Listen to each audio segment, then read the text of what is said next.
அன்பு தேவனுடைய பிள்ளைகளே, உங்கள் யாவருக்கும் நற்செய்தியின் சத்தம் சேனல் மூலமாக என்னுடைய அன்பார்ந்த வாழ்த்துதலை நான் சொல்லிக் கொள்கிறேன். இன்றைய தினத்திலே நாம் நாவின் அதிகாரத்தை குறித்து பார்க்க இருக்கிறோம். நீதிமொழிகள் 18ஆம் அதிகாரம் 21வது வசனம் இப்படி சொல்லுகிறது: மரணமும் ஜீவனும் நாவின் அதிகாரத்தில் இருக்கும், அதில் பிரியப்படுகிறவர்கள் அதன் கனியை புசிப்பார்கள் என்று. அப்படி என்றால் நம்முடைய நாவில் அதிகாரத்தை கர்த்தர் கொடுத்திருக்கிறார். நன்மையானதையும் தீமையானதையும் நம்முடைய நாவில் எது அதிகமாக வருகிறதோ அதனுடைய கனியை புசிப்போம் என்றால் நம்முடைய வார்த்தைகளால் நாம் அதை அனுபவிக்கிறோம். ஆகையினால நாவை நாம் சரியான வார்த்தைகளை பயன்படுத்துகிற பொழுது அந்த அதிகாரம் நமக்கு வெற்றியையும் தோல்வியையும் நம்முடைய நாவே நமக்கு கட்டளையிடுகிறது. விசுவாசத்தின் பிள்ளைகளாக இருக்கிற நாம் நம்பிக்கையின் பிள்ளைகள். நம்பிக்கையின் பிள்ளைகள் எப்பொழுதும் தேவன் மீது நம்பிக்கை வைத்து நமக்கு வரும் அன்றாட பாடுகள் சோதனைகளிலே நாம் அதற்கு அகப்படாமல் விழுந்து விடாமல் நம்பிக்கையின் பிள்ளைகளாகிய நாம் அதனோடு போராடி எப்பொழுதும் தேவன் நம்மோடு கூட இருக்கிறார் என்கின்ற நம்பிக்கையோடு அதை நாம் கடந்து செல்கிற பொழுது சோதனைகள் நம்மை விட்டு தொலைந்து போகிறது.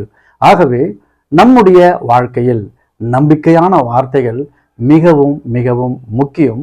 அப்படி நம்முடைய வாழ்க்கையில் நம்பிக்கையான வார்த்தைகள் இல்லாமல் போகுமானால் நமக்கு நம்பிக்கையில்லாத சூழ்நிலைகள் திரும்ப திரும்ப நம்மை சோர்வடைய செய்கிறதாக இருக்கிறது. கவனியுங்கள், உன்னத பாட்டு 2ஆம் அதிகாரம் 1 வசனம் இப்படியாக சொல்லுகிறது: நான் சாரோனின் ரோஜாவும் பள்ளத்தாக்கின் லீலி புஷ்பமாக இருக்கிறேன் என்று சாலமோன் ராஜா இவற்றை எழுதுகிறார். இதோ நான் சாரோனின் ரோஜா. சாரோன் என்கின்ற இந்த பதத்திற்கான பொருள் என்னவென்றால், இஸ்ரவேலிலே வளமான பகுதி, செழிப்பான பகுதி, இவற்றை குறிக்கிறது. இதோ பள்ளத்தாக்குகளின் லீலி புஷ்பமாக இருக்கிறேன். இதோ என்னோடு எப்போதும் என் தேவன் என்னோடு கூட இருக்கிறார். எனக்கு தேவையான எல்லாவற்றையும் எனக்கு செய்கிறார். எல்லாவித ஆசீர்வாதத்திற்கும் நான் அவருக்கு நன்றி சொல்லவே கடமைப்பட்டிருக்கின்றேன்.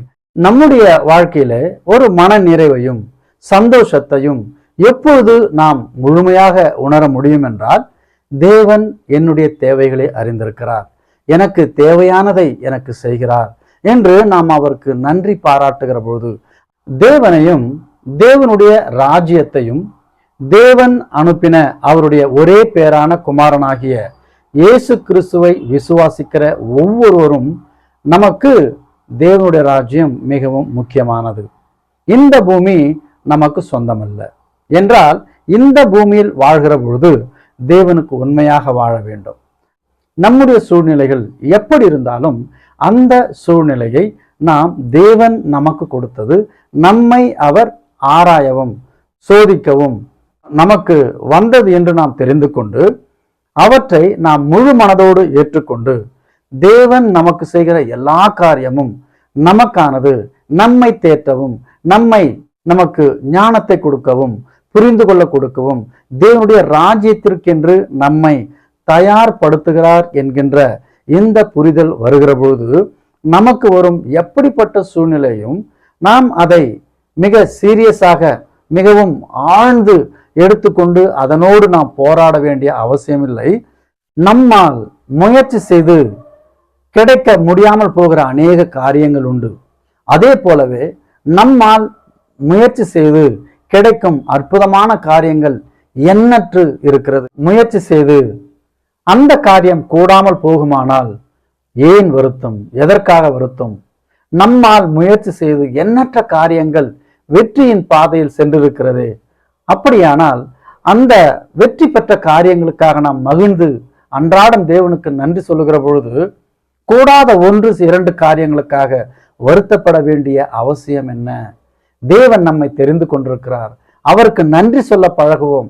நன்றி சொல்ல பழக பழக நம்மில் குறையொன்றும் இல்லை, எல்லாம் என் தேவன் நன்மைக்கென்றே எனக்கு கொடுத்திருக்கிறார், எனக்கு கொடுக்கும் இந்த பரிசோதனை தேவனுடைய ராஜ்யத்திற்கு என்னை அழைத்து செல்லும்படியாக என்னை தயார் செய்கிறார் என்ற மனப்பக்குவம் நமக்கு வருகிற பொழுது இந்த பூமியில் வரும் பாடுகள் எல்லாம் நம்மை பாடுபடுத்த அல்ல, நம்மை தேவனுடைய ராஜ்யத்திற்கு அழைத்து செல்லும்படியாக தேவன் கற்று தருகிற சில கால திட்டங்களும் சில பரிசோதனைகளும் சில சோதனைகளும் நமக்கு உண்டாயிருக்கிறது என்று நாம் அறிந்து கொண்டு நமக்கு வரும் எல்லா சூழ்நிலைகளுக்கும் தேவனுக்கு நன்றி சொல்ல வேண்டும். நன்றி நன்றி என்று சொல்லுகிற போது தேவனுடைய ராஜ்யம் மகிமைப்படுகிறது. மட்டுமல்ல, நாம் ஏற்கனவே சொன்னதை போல இந்த பூமி எனக்கு சொந்தமல்ல, இந்த பூமியில் இருக்கிற வரை நான் எனக்காக அல்ல தேவனுக்காக நான் உண்மையும் உத்தமமாக வாழ்கிற பொழுது நம்முடைய நம்பிக்கையான தேவனுடைய ராஜ்யத்தை அடைவதற்கு மிக லகுவாக எளிமையாக ஈஸியாக இருக்கிறது என்று நாம் சொல்லலாம்.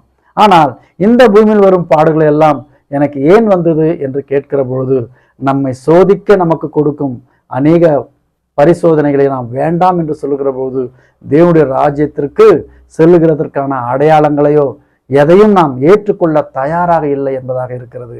ஆகவே நம்முடைய நாவில் நம்பிக்கையும் தேவன் மீது நம்பிக்கையையும் காட்டுப்புறாக்கள் விதைப்பதும் இல்லை அறுப்பதும் இல்லை, ஆனாலும் ஆடி பாடி துள்ளி திரிந்து பறந்து செல்லுகிறது.